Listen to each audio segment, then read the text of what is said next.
sahabat Sonora, untuk Anda bisa mengakses layanan dari Kementerian Kesehatan dan juga Rumah Sakit Marzuki Mahdi yang bekerja sama dengan Psikolog Klinis IPK Indonesia. Ini memberikan pelayanan pencegahan bunuh diri gratis di www.healing119.id. Tersedia chat dan juga call. Jadi untuk Anda yang mau konsultasi bisa langsung ke www.healing119.id. Puspa Sapa, Kak Aprilia atau Kak Putri sudah bergabung bersama Puspa malam hari ini. Sudah mendengar suara Puspa? Kita akan, selamat malam Kak Putri. Selamat malam. Ya, panggil aja Kak Putri, Kak Aprilia atau apa nih? Putri. Putri, benar ya. Iya. Yes. Nah, kita langsung saja membahas ini, lebih baik mencegah daripada biasa mengobati ya. Ini kan lebih baik mencegah hal-hal yang tidak diinginkan, apalagi ini bersangkutan dengan nyawa atau jiwa.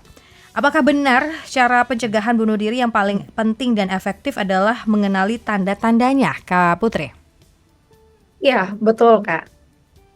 Nah, ini boleh Jadi dijelaskan. dengan kita harus kenal ya tanda-tandanya. Iya, tanda-tandanya seperti apa, atau tanda-tanda yang bisa kita secara kasat mata seperti apa, Kak Putri? Oke, sebenarnya untuk kasus gangguan mental di Indonesia itu banyak ya Kak. Cuma di tahun 2024 ini Indonesia memberikan sumbangsi banyak juga, terutama di kasus bunuh diri ini, terutama dari golongan remaja ya. Teman-teman dari rate usia remaja ini untuk kasus bunuh dirinya cukup tinggi. Nah, ditandai dengan stres. Paling umum adalah stres. Seperti itu. Stresnya ini berarti bisa sangkut paut kalau remaja pendidikan begitu ya? Atau stresnya ini karena apa gitu? Stresornya apa gitu, Kak Putri? Nah, stresornya ini sekarang sangat luas sekali ya Kak. Kalau kita pikir hanya karena pendidikan, kayaknya nggak juga dari itu. Memang itu juga merupakan salah satu faktornya, dari pendidikan, dari faktor keluarga, sama secara pribadi dari keluarga juga, dari faktor pendidikan, dari ekonomi, dari lingkungan sosial juga termasuk seperti itu. Tekanan-tekanan dari baik dari internal ataupun dari eksternal, dari pribadinya secara langsung maupun juga dari pihak eksternal seperti itu. Nah, ini apakah ada update, maksudnya secara update di Sumatera Selatan, apakah juga memang remaja yang menjadi sorotan atau yang rentan begini dengan kasus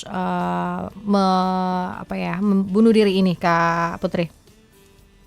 Oke, kalau tadi saya sempat searching ya, misal populasinya dari Indonesia ini sangat menyebar sekali. Sumatera Selatan sebenarnya untuk kalau tingkat terbanyak kasus bunuh diri itu ada di Pulau Jawa sebenarnya seperti itu. Tapi kalau untuk di kasus Sumatera Selatan sendiri ada, tetapi mungkin tidak sebesar di Pulau Jawa seperti itu. Prevalensinya seperti itu. Tapi tidak menutup kemungkinan di seluruh wilayah tidak ada perbedaan, misalnya kayak khususnya misalnya di Indonesia bagian timur atau Indonesia bagian barat, perbedaannya spesifik seperti itu. Setiap wilayah mempunyai kesempatan itu gitu. Kasusnya ada gitu. Nah, ini kalau bisa kita jabarkan satu persatu, tanda-tandanya itu mulai dari apa sih, Kak Putri, seseorang yang punya pemikiran untuk mengakhiri hidupnya? Oke, biasanya kalau misalnya tadi saya bilang secara umum itu adalah karena stres ya, karena banyak tekanan seperti itu. Nah, kenali tanda-tandanya biasanya dari misalnya secara personal gitu. Kita sudah kurang minat kita untuk memperluas relasi, ibaratnya udah mulai membatasi diri dengan lingkungan sosial, sudah nggak mau bercerita dengan teman-teman, lebih asik dengan lebih memilih untuk lebih nyaman dengan diri sendiri daripada berkontak dengan lingkungan sosial seperti itu juga. Nah, itu adalah ciri yang paling besar ya Kak ya. Terus mengurangi aktivitas seperti itu juga. Mengurangi aktivitas, tadinya misalnya kita selain sering ngobrol sama teman, misalnya sering keluar gitu. Sekarang lebih mengurangi aktivitas, misalnya lebih banyak aktivitas di kamar gitu. Dari lingkungannya, dari waktunya juga lebih pendek seperti itu, lebih banyak menyendiri seperti itu. Dari lingkungan sosial juga sudah mulai berkurang, kita batasin. Kemudian waktu berinteraksi dengan teman-teman atau dengan lingkungan juga dikurangin. Kemudian lebih banyak melakukan aktivitas yang berkaitan dengan dirinya secara pribadi seperti itu. Itu sih yang paling kuat tandanya seperti itu. Mhm. Nggak Dan tertarik untuk menjalin relasi sosial seperti itu, Kak. nah, kalau misal ciri-cirinya ini yang introvert kan juga ibaratnya kan kayak lebih nyaman dengan diri sendiri. Nah, ini jadi Betul. nah ini bisa membedakannya tuh gimana tuh Kak Putri? Oke, kalau introvert itu adalah karena memang kita kita harus bisa bedakan antara memang kita yang memang kurang berminat untuk menjalin relasi sosial secara luas dengan kita membatasi diri karena kita di bawah tekanan gitu. Kita sedang mengalami tekanan gitu, Kak. Mhm. Oh Pasti oh. kita akan kerasa di mana kita memang pada dasarnya kita tidak merasa bahwa dalam keadaan tertekan, tidak dalam keadaan depresi, hanya memang karena kita selama ini tuh terbiasa untuk sendiri seperti itu. Itu Mhm. akan berbeda dengan di mana kita sedang merasa sangat amat tertekan gitu dari berbagai lingkungan tadi, misalnya dari kita secara pribadi ataupun dari lingkungan luar yang memberikan stresor untuk diri kita seperti itu. Mhm. Nah, untuk sahabat Sonora juga yang mau konsultasi atau mau tanya-tanya boleh silahkan bergabung di WhatsApp Studio 0812 121 9200. Nah, ini Kak Putri udah berapa lama nih jadi psikolog? Pengen pengen tahu nih kepo Puspa. Saya alhamdulillah udah masuk tahun ke-8 Uh, untuk jadi psikolog. 8 tahun. Ada kira-kira yang seingat Kak Putri, berapa banyak kasus yang Kak Putri tangani? Lebih banyak Mhm. sebelum atau sesudah pandemi terkait dengan kasus bunuh diri ini Kak Putri? Oke, sebelumnya saya mau sharing dulu. Kalau Mhm. saya spesifikasinya itu ke psikolog klinis anak dan remaja. Mhm. Saya berpikir dulu itu kasus bunuh diri itu hanya dialami oleh orang-orang dewasa, Iya. seperti itu. Mhm. Ternyata semakin ke sini enggak juga, nggak hanya orang dewasa ternyata. Kasus Mhm. anak dan remaja juga banyak gitu, terutama remaja sih. Kalau anak Mhm. jarang. Remaja ya, mulai dari misalnya bahkan tadi saya coba untuk searching ya, Mhm. dari 10 tahun bahkan 15 tahun itu sudah banyak juga yang melakukan percobaan untuk bunuh diri seperti itu. Nah, kalau misalnya lebih banyak dulu atau sebelum pandemi atau setelah pandemi, memang ini sangat terlihat berbeda sekali ya Kak ya. Mhm. Sebenarnya dari pelaporan juga karena kita kalau misalnya kita memberikan gambaran, kita perlukan data. Kita perlu data yang memang jelas ya Kak sumbernya seperti itu. Nah, yang membuat kita terbatas adalah ada yang melaporkan, Mhm. ada yang tidak melaporkan gitu. Oh, Melaporkan kasus bunuh diri itu. Jadi tercatat kan Kak, seperti itu. ya Ada ya. juga yang tidak melaporkan karena dianggap tabu atau stigma atau aib seperti itu. Jadi beberapa kasus juga tidak dilaporkan. Nah, kalau misalnya berdasarkan data yang dilaporkan, ya lebih banyak dari ya cukup banyak lah ya kalau nggak bisa dibandingkan seperti itu Kak, karena tidak ada data yang kuat untuk membandingkan sebelum pandemi atau setelah pandemi gitu. Itu harus ada penelitian khususnya. Tapi kalau tadi saya dapat data dari World Population Review, Indonesia ini untuk data penelitian sampai tahun 2023, Indonesia menyumbang 3,7% untuk kasus depresi dengan bunuh diri, dengan berakhir dengan bunuh diri. Nah, Mhm. penyumbang terbesarnya sekitar 19%-nya itu dari remaja, gitu. Oke. Pokoknya seperti itu. Eh, Jadi memang sedih ya kesini-kesini mendengarnya. lebih banyaknya remaja. Mhm. Sedih Iya, mendengarnya. sebenarnya kayak gitu. Kalau misalnya orang dewasa mungkin make sense-nya karena tekanan hidup begitu ya. Tapi kalau Ya, seperti itu. anak para remaja ini kenapa kita kita bedah boleh ya Kak ya? Ini kenapa supaya Boleh. menjadi edukasi juga untuk para orang tua. Mhm, Jadi lebih mhm. aware lagi ke anaknya. Apa yang menjadi penyebab gitu yang sudah Kakak tangani kasusnya dalam 8 tahun ini? Oke, penyebab dari remaja lah ya Mhm. mengalami kasus bunuh diri ini adalah atau percobaan bunuh diri bisa dikatakan demikian. Mhm. Antara lain adalah kasus perundungan, ya, Bullying. kasus perundungan, bully, Hmm. benar dari sekolah, dan juga kemudian dari hubungan teman sebaya, kegagalan dalam menjalin relasi, terutama dengan teman sebaya, karena remaja ini adalah tugas perkembangannya itu memang berkaitan sekali dengan sosialisasi dengan teman-teman Iya, iya. seperti itu. Dunia Mhm. pertemanan adalah dunia yang paling indah banget kalau masa-masa remaja ya. Setuju. Jadi dari bully, kemudian dari kegagalan dalam menjalin relasi di lingkungan sebayanya atau bahkan permasalahan keluarga. Mhm. Juga ada penggunaan obat-obatan terlarang, penggunaan zat-zat adiktif ya. Kemudian ada juga pengalaman tentang trauma masa kecil. Nah, seperti itu. Ada juga memang yang ada tambahan dari gangguan kesehatan mental lainnya seperti itu. Atau juga ada faktor kesehatan fisik, Kak, gitu. Jadi memang misalnya karena sakit yang memang sulit untuk diobati, menyebabkan pemikiran yang pendek untuk mengakhiri hidup, seperti itu juga. Mhm. Atau karena faktor ekonomi juga ada. Sedih mendengarnya Puspa, terus terang malam hari ini, Ya, remaja ya 19% sendiri angkanya ini bukan sekedar angka yang gimana-gimana tapi ini jiwa gitu ya. Kita betul, akan bahas lebih betul. lebih lengkapnya lagi Kak Putri, kita break sebentar Mhm. sahabat Sonora 1-2 menit tetaplah di Sehat Jiwa Sonora. Sonora FM 92 Jakarta, News, Traffic, and Music.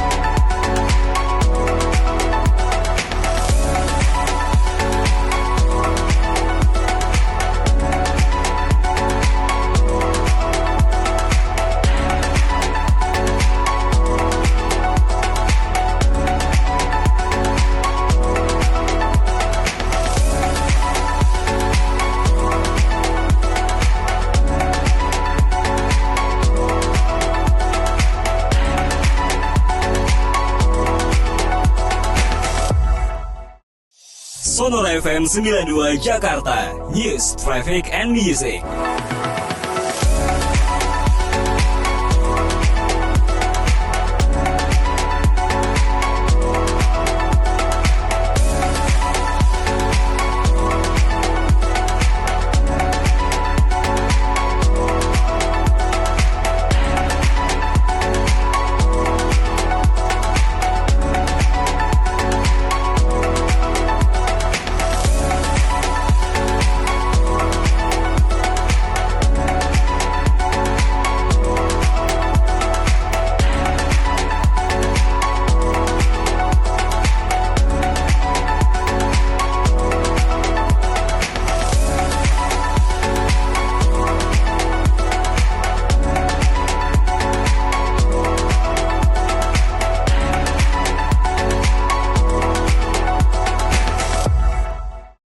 Sonora FM 92 Jakarta, News, Traffic, and Music.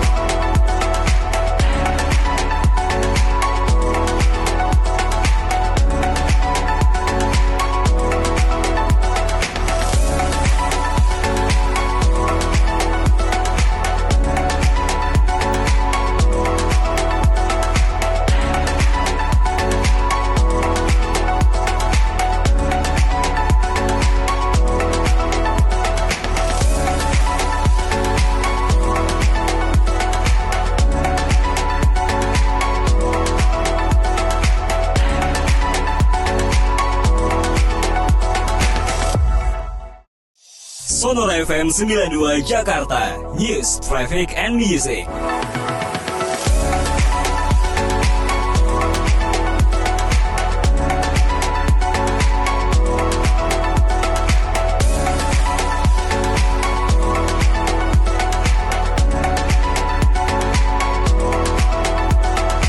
Untuk akan lebih bijak, yang perlu diketahui oleh anak-anak dan remaja adalah penggunaan media sosial atau gadget tersebut secara bijak, seperti itu. Waktu penggunaannya, akses atau berita yang mereka akses, seperti itu. Pemanfaatan dari media internet pun itu sendiri yang harusnya diperhatikan, seperti itu, Pak. Karena Mhm. memang orang tua pun tidak bisa mengawasi anak-anak dan remaja itu 24 jam. Iya, dan juga ditambah Jadi dengan memang betul. Jadi memang yang harus kita ajarkan kepada anak-anak dan remaja adalah penggunaan media sosial itu secara bijak, seperti itu.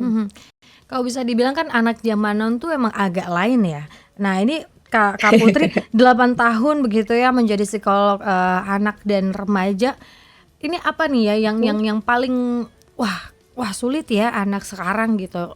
Ini kasus apa yang pernah ditangani Kak Putri? Sebenarnya kalau kasus sangat bervariasi ya Kak ya, memang Mm-mm. tidak banyak, tapi kasusnya cukup unik karena setiap kasus itu memang unik Kak. Yang pernah saya tangani itu kasusnya berlatar belakang permasalahan keluarga, faktor ekonomi, kemudian juga cinta, Hmm. putus cinta. Anak SD Itu udah sangat pacaran. ya Nah, unik. Iya, ya. betul. Hmm. Galau bilangnya begitu.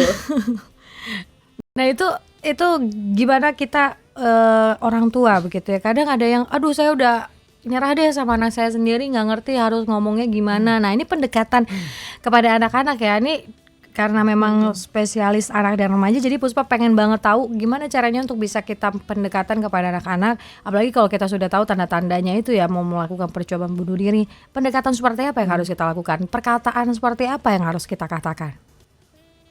Sebenarnya kita harus kenalin dulu. Kita harus kenal anak atau remaja yang akan kita hadapi gitu. Kita harus kenali dulu siapa yang akan kita hadapi. Kita berhadapan dengan anak dan remaja, mereka memiliki karakteristik yang berbeda. Hmm. Kemudian juga memberikan waktu atau jarak ya kepada mereka dalam artian membiarkan dulu mereka dengan emosinya, maksud saya seperti itu. Kalaupun memang mereka sedih ya biarkan dulu, nggak apa-apa. Mereka menangis nggak apa-apa. Jangan ketika mereka memang sedang sedih, sedang menangis, gitu jangan nangis gitu, nggak boleh. Hmm. Juga biarin aja nggak apa-apa. Biar mereka meluapkan dulu emosinya yang sedang mereka alami. Nah, kemudian kita melakukan pendekatan. Kalau pendekatan seperti apa, setiap anak itu memiliki karakter yang khas ya, tidak bisa disamakan. Nah, yang perlu kita lakukan adalah menjadi temannya, seperti itu. Apa yang dia butuhkan saat itu? Apa yang dia butuhkan saat itu? Akses seperti apa sih yang dia butuhkan? Kadang-kadang ada anak yang asertif, dia berkata bahwa, aku nggak apa-apa, aku butuh waktu sebentar, nanti aku akan bicara. Nah, itu lebih enak gitu. Tapi ada anak yang misalnya kayak dia diem, tapi butuh waktu, nanti dia akan berbicara. Nah, berarti kita harus, intinya adalah mengenali dengan siapa kita akan berbicara, dengan anak yang karakteristik anak tersebut. Kemudian juga seperti tadi bahwa memberikan kesempatan kepada mereka untuk meluapkan emosinya. Kemudian juga yang terakhir tadi adalah apa ya tadi ya, memberikan kesempatan kepada mereka ya, terus seperti itu. Hmm.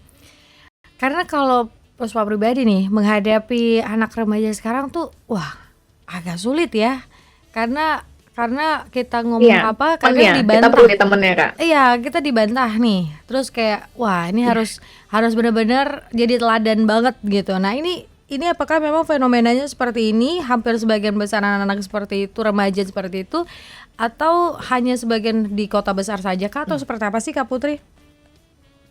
Sebenarnya untuk karakteristik antara kota atau desa sama saja. Kalau Mhm. anak dan remaja itu, mereka itu senang kalau kita menjadi temannya. Mereka Hmm. mereka butuh teman untuk bicara. Mereka butuh teman. Mereka akan menjadi sangat terbatas kalau kita terlihat lebih tinggi bicaranya di atas mereka gitu. Jadi mereka agak segan seperti itu. Kalau misalnya kita berada di bawah mereka, dalam artian kita kayaknya nggak ngerti apa yang mereka ceritakan, mereka juga jadi nggak antusias kayak gitu untuk cerita seperti itu. Jadi artinya kita harus seimbang dengan mereka. Nah, di sini adalah tantangan untuk orang-orang yang lebih dewasa untuk menyetarakan itu gitu. Boleh Makanya kasih tadi harus contoh nggak kenal Kak? dulu, betul. Kasih contoh coba Kak. Contohnya, Coba percakapan seperti apa yang perlu kita sampaikan ke anak remaja ini. oke, misalnya tadi kasusnya kayak yang putus cinta gitu kan, kita lihat Mhm. bahwa ada misalnya ada adik kita, misalnya ya adik kita pulang dari sekolah misalnya kayak murung kayak gitu. Mungkin kita ketahui dari temannya atau dari sekarang kan media sosial ya, dari Ya. curhatannya seperti itu. Atau bahkan dari dia sendiri bahwa berkata aku lagi sedih nih, aku lagi bete, ya udah kasih waktu dulu sama dia gitu sampai beres terus. Tapi bukan kita abaikan, tapi kita tanya nanti kalau memang udah beres misalnya, atau misal udah cukup waktunya nanti kita ngobrol ya kayak gitu, atau nanti kasih tahu ya kalau kamu udah nggak sedih atau kamu mau ngomong aku ada di sini ya, kita kasih tahu bahwa kita ada di sini loh, kalau kamu butuh kita ada di sini loh, kita di sini gitu. Atau ketika kamu rasa kamu sudah cukup waktunya untuk dirimu, kita ngobrol yuk gitu. Atau kita pancing nih, misalnya ada anak yang memang nggak berani atau nggak terbiasa untuk terbuka duluan gitu, jadi kita pancing aja. eh atau kita bilang misalnya kayak kita yang ngerasa aku juga sedih nih hari ini, aku dulu, atau kita yang memancing cerita dengan mungkin bercerita tentang masa remaja kita dulu. Wah, aku juga pernah loh dulu putus gitu. Atau ya bagaimana teknik yang kita lakukan ketika dulu kita remaja gitu, kita memberikan contoh, memancing dulu seperti itu, sehingga akhirnya mereka terasa, oh iya, oh kamu juga pernah ngalamin ya, oh terus gimana? Nah akhirnya kan mereka mau terbuka gitu. Ibaratnya kita setelah memberikan waktu kepada mereka untuk menenangkan diri, masuk di situ, kita ajak ngobrol gitu. Mungkin membangun suasananya dengan suasana yang nyaman. Kalaupun memang kita penasaran dengan cerita mereka, jangan seperti menginterogasi gitu.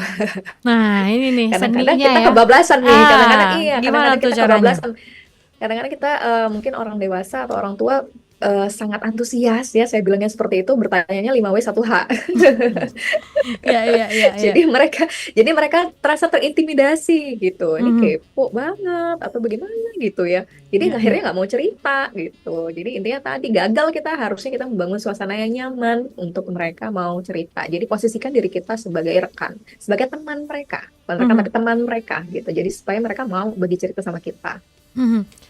Nah, mungkin kalau bisa dikatakan kalau lihat media sosialnya fine-fine aja dan Mhm. kalau ngeliat keluarganya keluarga yang bisa dibilang ya kayaknya jauh deh. Kalau ada masalah ya masalah biasa. Tapi tiba-tiba nih, misalkan kalau kabar yang kayak gitu kan, wah, Mhm. terus kita mendengar, masa sih kok gitu ya? Kok bisa sih? Nah, terkadang tanda-tanda seseorang akan mau percobaan bunuh diri itu kan nggak bisa kita kenali ya, Kak Putri. Nah, ini ketika Mhm. mendengar kabar itu tuh tanggapan kita atau respon kita tuh seidealnya tuh harusnya seperti apa dan apa yang harus kita lakukan, Kak Putri? Nah, misalnya kayak gini, lingkungan anak sekolah ya, Mhm. misalnya lingkungan anak sekolah tiba-tiba salah satu teman di kelasnya mengalami percobaan bunuh diri seperti itu, maka pastikan belum bisa langsung dijenguk atau segala macam kayak gitu. Mungkin dia pemulihan dulu, mungkin secara fisik dan psikologis seperti itu. Nah, yang perlu dilakukan oleh teman-teman dan lingkungan sekitar adalah kita bisa evaluasi diri kita dan teman-teman di sekitar lingkungan, ada apa ya? Mulai mencari ya, ibarat kata ada yang dekat sama dia nggak gitu. Atau apa yang kita lakukan di dalam satu kelas ini, apakah pernah ada yang mengintimidasinya, apakah berkata sesuatu yang gitu, sebab sama-sama peduli gitu untuk melihat lingkungan sekitar. Barangkali ada perkataan kita yang tidak sengaja menyakiti teman-teman. Biasanya seperti itu, ngeledek gitu. Padahal, wah aku nggak sengaja nih. Padahal aku nggak merasa bahwa itu menyakiti. Tapi tidak demikian dengan dirinya gitu. Mhm. Mhm. Biasanya kan ini kita kan nggak sendiri ya. Ya, Nah ya, kita ya. mulai mencari dari relasi terdekatnya Mhm. seperti itu.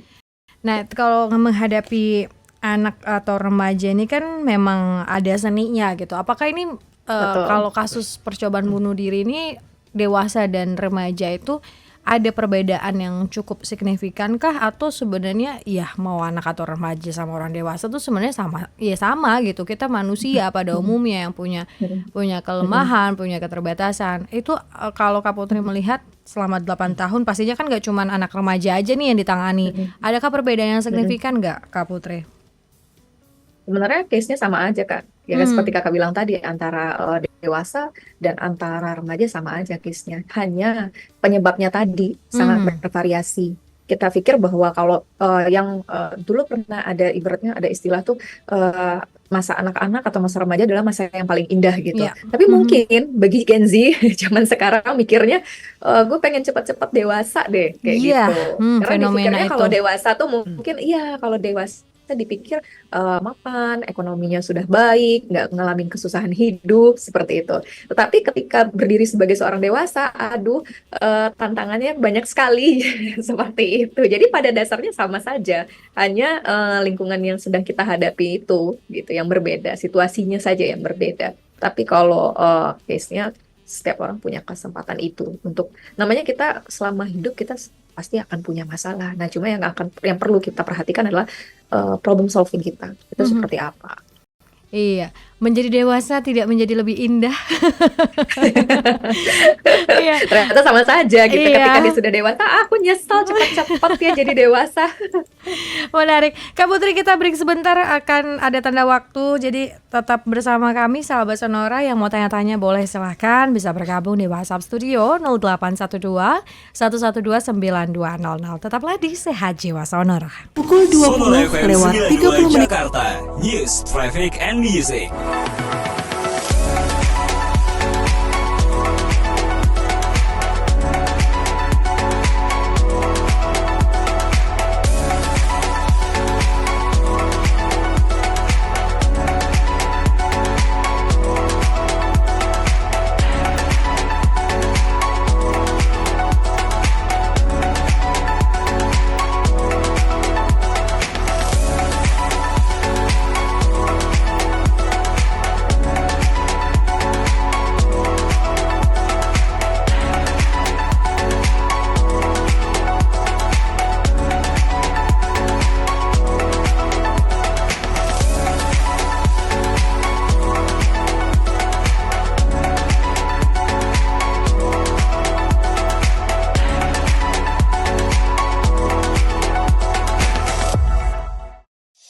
Sonora FM 92 Jakarta, News, Traffic, and Music.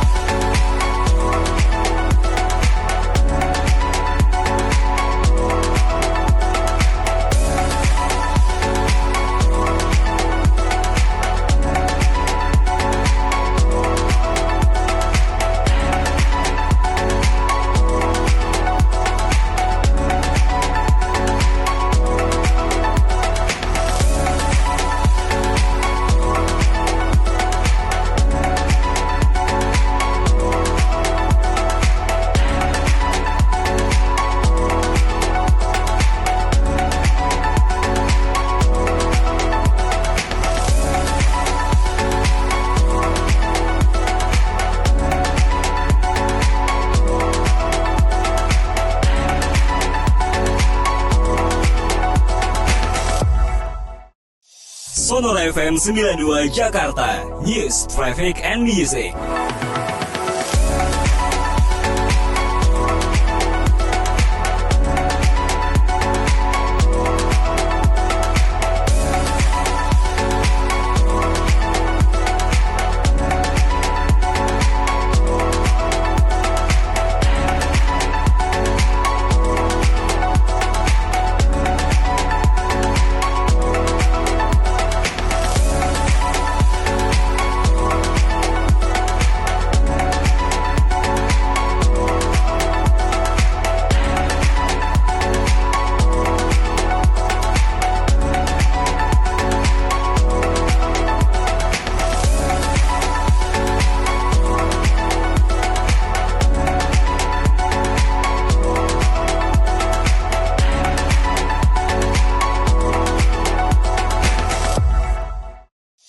Sonora FM 92 Jakarta, News, Traffic, and Music.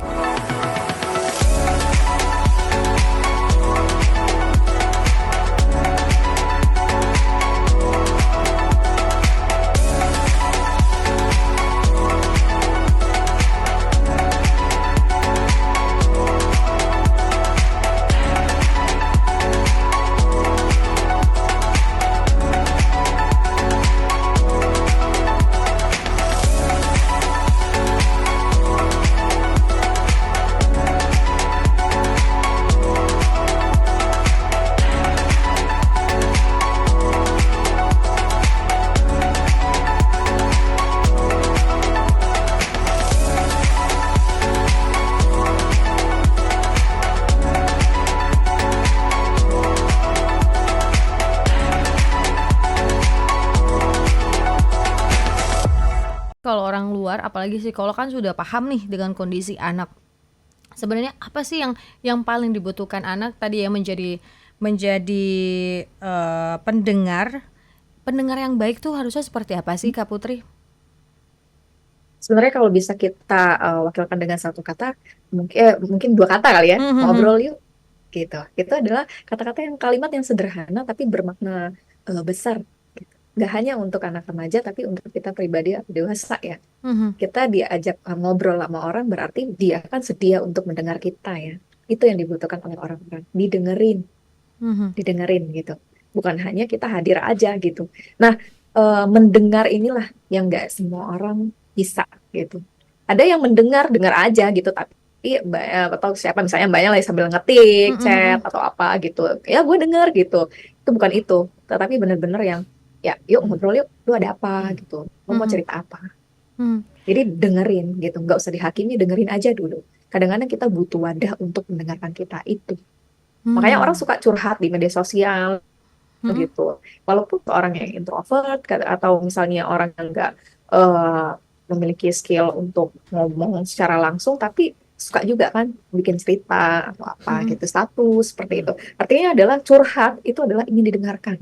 Jadi yang perlu dilakukan adalah dengerin gitu. Ya. Skill itu yang paling perlu. Ngobrol yuk, kalimat ampuh itu ya Kak Putri ya. Iya. Tapi kalau mungkin kita sibuk, mungkin kita nggak punya waktu banyak.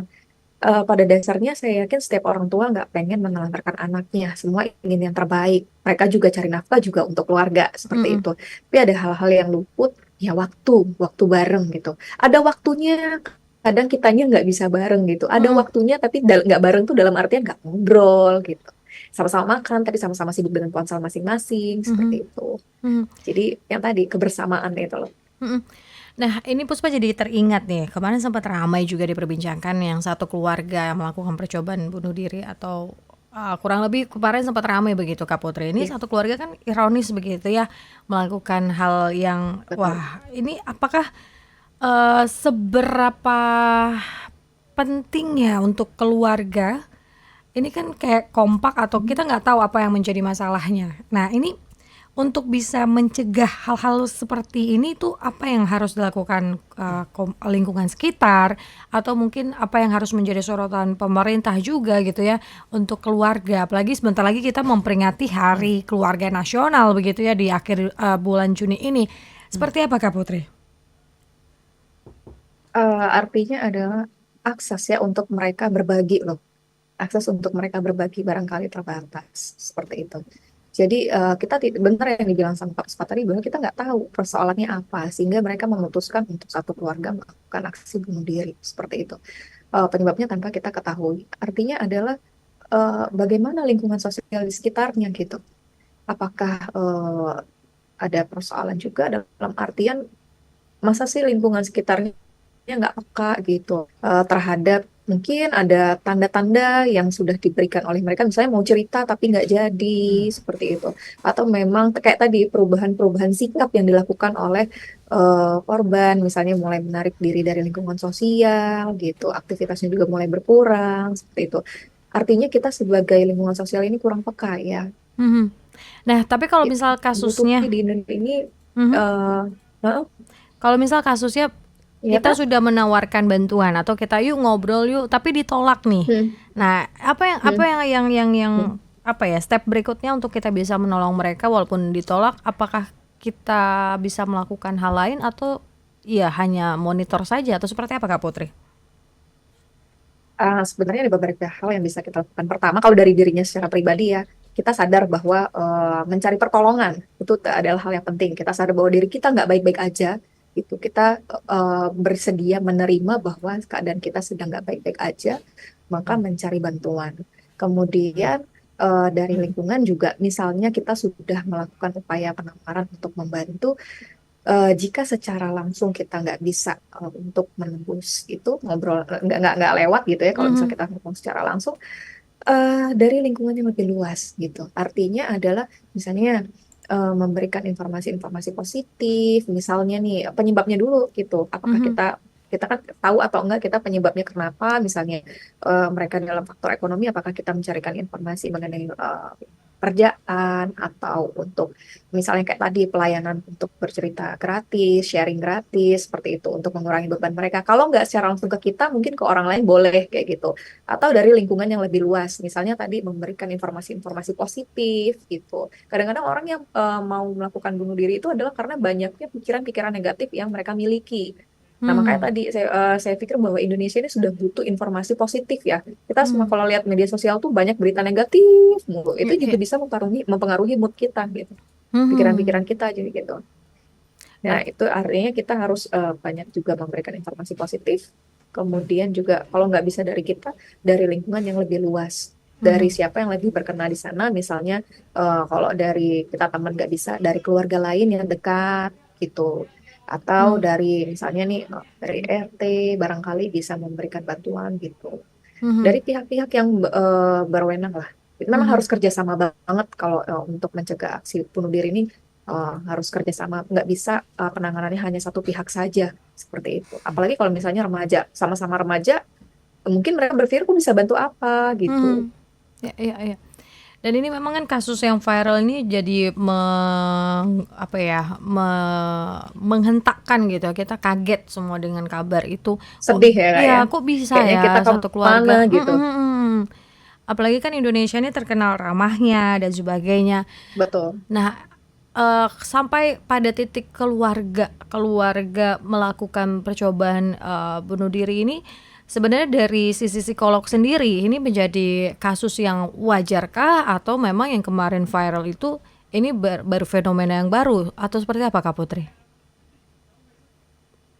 Sebenarnya ini adalah fenomena yang menyedihkan ya Kak ya. Mhm, Mungkin kita berpikir bahwa di era yang maju ini kok bisa-bisanya orang berpikir untuk mengakhiri hidup, mhm, seberapa menekankah atau seberapa ya sulitkah bagi mereka seperti itu, atau sudah semakin minimnya kepekaan lingkungan sosial ini pada seseorang seperti itu. Sebenarnya sangat sedih ya gitu. Tapi memang yang kayak tadi semua orang kayaknya sibuk dengan dunianya masing-masing seperti itu. Mungkin beranjak dari pikiran seperti itu sehingga em, rasa kepedulian itu mulai turun seperti itu, Kak. mhm. Adakah, ada gerakan atau seperti menyebarluaskan seperti kampanye dalam tanda kutip, untuk bisa mencegah, percobaan bunuh diri ini, dari psikolog sendiri tuh apakah ada seperti perkumpulan yang, "Yuk ini angkanya sudah sangat menyedihkan," apalagi banyak kasus yang viral juga. Gerakan-gerakan apa yang bisa kita sebarluaskan begitu? Tadi selain, kata-kata positif atau apa, adakah yang bisa kita lakukan begitu, Kak? Akses gitu ya Kak ya. Mhm, Nah, kalau dari kami sendiri misalnya dari Ikatan Psikolog Klinis Indonesia membuka layanan kerjasama dengan Kemenkes, yaitu ada Healing 119 mhm, seperti itu. Artinya kenapa dibuka layanan seperti ini? Artinya memang kasus ini sudah sangat meningkat sekali ya Kak ya zaman mhm, sekarang, sehingga memberikan akses untuk pelayanan psikologis bagi masyarakat, karena Indonesia ini sangat luas sekali, sangat luas sekali. Sementara fasilitas kesehatan kita ya seperti kita ketahui masih terbatas seperti itu. Sehingga dengan adanya akses misalnya sekarang melalui media internet, mhm, uh, di Healing 119 ini kita bisa lewat chat, bisa lewat telepon, bisa itu gratis, bisa mhm, diakses oleh seluruh masyarakat Indonesia. Kemudian juga kalau pun memang yang tertentu tidak menutup kemungkinan akses internet ini masih sangat sulit untuk mhm, diperoleh, ya bisa dari fasilitas kesehatan yang ada di sekitarnya, seperti mhm, dari puskes, dari tenaga kesehatan setempat gitu. Itu juga mhm. bisa menjadi jangkauan yang bisa ditempuh gitu untuk meminta bantuan atau minta pertolongan. Intinya adalah dari kitanya jangan malu, jangan sungkan untuk bertanya, atau jangan untuk mengakui bahwa diri kita sedang nggak baik-baik aja dan kita minta bantuan itu nggak apa-apa. Kayak gitu. Nah, tapi kan terkadang manusia itu kan kuat kok, maunya terlihat baik-baik aja gitu ya, Ya, ya kan? betul. Apalagi di media sosial citranya kan, wah pokoknya yang oke-oke gitu. Nah ini fenomena-fenomena yang terjadi, pengen tahu juga kalau di Sumatera Selatan, di Kak Putri sendiri melihat, apakah orang masih malu atau masih takut untuk ke psikolog atau psikiater? Iya, sangat sedih ya kalau saya bilang ya. Masih banyak masyarakat yang masih kebingungan juga istilah antara psikolog, psikiater, kemudian apakah memang saya harus mengakses bantuan ke profesional, kemudian juga malu terhadap apa ya, labeling gangguan kesehatan mental itu masih ada kan. Bahkan Mhm, ya bisa dibilang ya masih terjadi seperti itu untuk di 2024. mhm, Memang ada yang sudah mulai sadar dengan pentingnya kesehatan mental, tapi tidak menutup kemungkinan juga ada di Sumatera ini ya, di daerah terutama di daerah Sumatera Selatan khususnya, masih untuk pelayanan kesehatan jiwa tuh masih dianggap malu seperti itu Kak. mhm, Padahal itu hal yang wajar. mhm. Oke, menarik sahabat sonora, kita masih punya satu segmen lagi, kita break sebentar, 2 menit dari sekarang, tetaplah bersama kami hanya di Sehat Jiwa Sonora. Sonora FM 92 Setia Jakarta. bersama News, Traffic, and Music.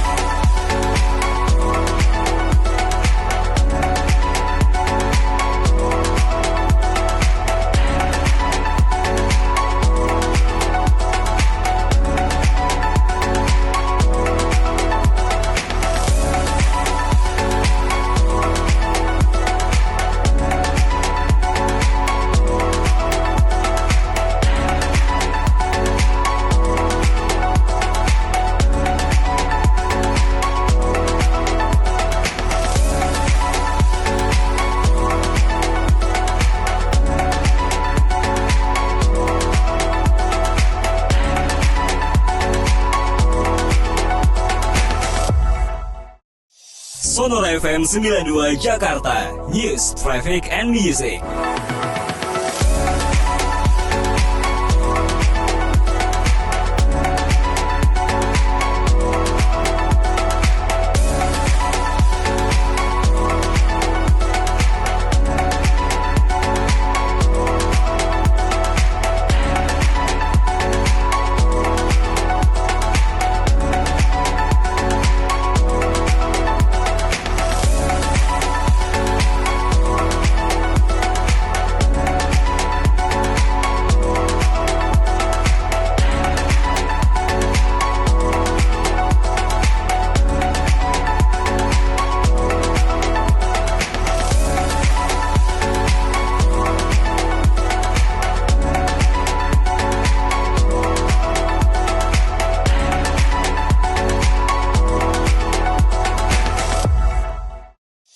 Sonora FM 92 Jakarta, News, Traffic, and Music.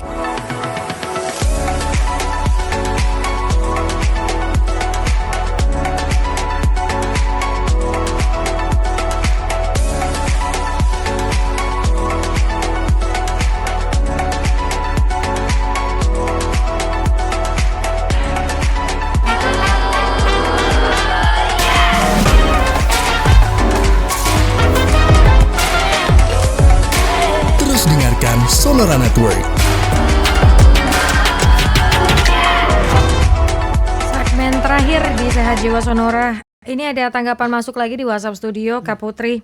Para psikolog hanya mampu mendengar tanpa berbuat terhadap korban bunuh diri. Pelaku bunuh diri sangat tertutup. Tanggapannya, Kak Putri? Betul, karena kita sebagai apa ya, eh, lingkungan di luar ya, kita ibaratnya sama seperti rekan profesi lain atau orang-orang di luar dari yang bersangkutan, kita bisa eh, membantu kalau memang diberikan kesempatan atau diterima kehadiran kita seperti itu. Kita nggak bisa memaksakan kondisi, kita mau nolong jadi pahlawan kesiangan tuh nggak bisa gitu. Kita tapi perlu untuk kita menunjukkan bahwa kita ada kayak gitu. Kalau dibutuhkan kita ada. Kalau misalnya berharap kita menjangkau semuanya itu akan sulit gitu. Karena kita tidak pernah bisa mendeteksi siapa-siapa saja. Sekarang Indonesia ini luas sekali, tenaga rekan-rekan psikolog juga masih sangat terbatas gitu. Begitu juga dengan rekan profesi yang lainnya. Nah, artinya adalah upaya dari kita adalah memberikan informasi akses bantuan seperti apa yang bisa diberikan kepada teman-teman seperti tadi. Jika memang teman-teman butuh bantuan untuk bisa mengakses secara gratis, misalnya program dari pemerintah, pilih119.com seperti itu. Nah, atau mengakses vaskes di lingkungan sekitarnya. Kita nggak bisa juga Kak memaksakan kita mau menolong seseorang, nggak bisa. Kayak tadi kan posisinya kita mau nolong, tapi dia nggak mau dibantu, gitu itu nggak bisa, gitu. Artinya adalah sebagai lingkungan sosial kita tetap memberikan wadah, bersedia mendengar dengan tangan terbuka seperti itu. Itulah yang bisa kita lakukan. Seperti itu. Itu sudah berupa bantuan. Seperti itu sudah berupa bantuan. Tapi kalau misalnya kita mau bergerak maju lebih lagi, karena ini sangat sensitif ya Kak, bisa terasa memaksa bagi seseorang yang memang sedang dalam keadaan emosional yang nggak stabil seperti itu, justru akan lebih membahayakan gitu. Yang tadinya dia belum berpikir memang benar-benar fix mau bunuh diri, gara-gara kita paksa-paksa semakin merasa tertekan, semakin merasa tidak ada yang mengerti dirinya, hanya butuh waktu barangkali, akhirnya benar-benar melakukan aksi bunuh diri. Nah ini emang agak sulit ya. Dan kalau misalnya kita Puspa sering kali mendengar gini, ya kalau ke psikolog terus diapain gitu sama psikolog. Kita harus ngapain sih kalau kayak gitu. Nah ini mungkin kasih gambaran kalau ketika anak-anak itu remaja kemudian dewasa tuh treatmentnya seperti apa sih Kak Putri? Persoalan itu yang paling tahu, yang paling kenal dengan diri kita adalah diri kita gitu. Kitalah yang paling kenal dengan diri kita secara pribadi gitu. Mau sedekat apapun, mau dengan orang tua, mau punya teman yang paling akrab, atau ke siapa yang sering curhat, atau saudara kandung sekalipun, yang satu darah gitu, Tidak bisa, yang paling tahu keadaan diri kita adalah diri kita. Nah, itulah makanya pentingnya dari lingkungan ini memberikan informasi-informasi positif supaya kita ini jadi kenal dengan diri kita. Banyak individu yang tumbuh tanpa mengenal dengan dirinya gitu. Kalau misalnya ditanya, kamu tuh orangnya seperti apa, atau kamu punya kelemahan dan kelebihan seperti apa, tuh masih kadang-kadang bingung gitu. Artinya dia tidak mengenal kebutuhan dirinya, tidak belum belum mengenal dirinya secara pribadi begitu. Mhm. Bagaimana dia bisa mencari bantuan kalau dia aja nggak kenal dengan dirinya secara pribadi? Menarik. Mungkin bisa Puspa tarik, emang ada ilmunya ya Kak untuk mengenali diri sendiri? Ini step by stepnya seperti apa sih Kak Putri? Kalau kita mau kenal dengan diri kita secara pribadi, ya kita artinya bisa menerima dulu kelemahan dan kelebihan dari diri kita gitu. Contohnya Eh, misalnya? Mulai misalnya gini, oke, misalnya fisik aku kayak gini loh, gitu. Oh, Mhm. kulit aku selalu matang, gitu. Ya udah, fisik aku misalnya dengan kulit selalu matang, ya nggak perlu harus diputihin, ya nggak perlu disuntik-suntik segala macam. Memang seperti inilah diriku. Nah, kemudian cari potensinya. Walaupun aku misalnya berkulit selalu matang, tapi aku memiliki kecerdasan yang baik, gitu. Prestasiku baik, seperti itu. Artinya aku tetap bisa menjalin relasi sosial walau keadaan tubuhku atau keadaan fisikku seperti ini. Nah, artinya dia sudah bisa untuk menerima dirinya secara penuh, lengkap dengan kelebihan dan kekurangan dirinya, seperti itu. Baru bergerak dengan lingkungan yang lebih luas. Setelah dia bisa menerima dirinya secara utuh, ya, dia juga bisa menerima lingkungannya. Saya lahir dari keluarga mungkin dengan ayah ibu yang asalnya dari seperti ini gitu, dengan taraf ekonomi yang seperti ini gitu, dengan keadaan mungkin wilayah, misalnya nih saya lahirnya di desa atau misalnya lain lahir di kota seperti itu, macam-macam, dengan keadaan lingkungan sekitar seperti ini gitu. Jadi dari penerimaan dirinya itu sangat penting sekali, seperti itu. Mmm. Dari mana kita mulai bisa untuk mengenal diri kita? Ya, kita kenali dari kita bisa menerima dulu kondisi diri kita dan Mhm. lingkungan sekitar kita. Nanti Mhm. lama-lama kita bisa kok tahu kebutuhan kita apa, kita butuhnya seperti apa, kita butuh bantuannya seperti apa di situ, Kak. Artinya memang harus dimulai dari diri sendiri, Betul, menerima dulu ya kuncinya betul, ya? Mhm. betul. Yes. Kak Putri, ternyata waktu kita 7 menit nih. Puspa mau kasih closing statement dari topik kita malam hari ini, kenali pemicu bunuh diri dan mencegahnya. Silakan Kak Putri. Jadi stop untuk self diagnosis. Kalau memangnya teman-teman merasa butuh bantuan, segera cari akses bantuan. Tidak apa-apa kalau diri kita sedang nggak baik-baik aja. Ya, berani untuk mengakui bahwa diri kita sedang nggak baik-baik aja, nggak apa-apa. Kita cari bantuan untuk diri kita. Kemudian nikmati hidup kita, terima diri kita apa adanya. Oke. Dan pastinya juga ada IPK Indonesia yang memberikan layanan telekonseling sahabat Sonora dengan harga yang terjangkau. Bisa cek di Instagram @ipk_Indonesia. Dan selain itu juga ada Kementerian Kesehatan dan Rumah Sakit Marzuki Mahdi bekerja sama dengan psikolog klinis IPK Indonesia juga memberikan layanan pencegahan bunuh diri gratis di www.healing119.id. Ini tersedia chat dan juga call. Yang pastinya Anda silahkan mengakses atau mungkin mau konsultasi, mau tanya-tanya malu, nggak apa-apa, bisa langsung bersama kami juga di setiap Kamis malam di Sehat Jiwa Sonora. Kami hadir di pukul 20 sampai 21 waktu Indonesia Barat. Bisa samarkan nama juga dan tidak Puspa sebutkan juga.